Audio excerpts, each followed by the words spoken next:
ამის მერე მოხდა ომი, რომელიც ჩემი აზრით ამ ომის წამოწყების ერთ-ერთი მიზეზი, ამ ავანტიურაში ჩართვის ერთ-ერთი მიზეზი იყო ისიც, რომ სააკაშვილი მიხვდა, რომ მან საზოგადოებაში ნდობა დაკარგა და ყველაფერი საკეთებდა იმისთვის, რომ ნდობა აღედგინა და გამიგია კიდევაც, რომ თითქოს რუსული სამშვიდობოების გენერალზე ფულიც კი იყო გადახდილი, რომ შეისულიყვნენ სოხუმში, გასულიყვნენ ბოლომდე, ისე ცხინვალში გასულიყვნენ ბოლომდე და ესე დაებრუნებინათ ცხინვალის რეგიონი. ესეც კი გამიგია, რომ ფულიც იყო იქ გადახდილი.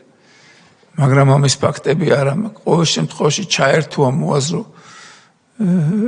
ავანტიურაში დაუწყო ცხინვალს დაბობმა და დამთავრდა ისე, როგორც დამთავრდა საქართველოს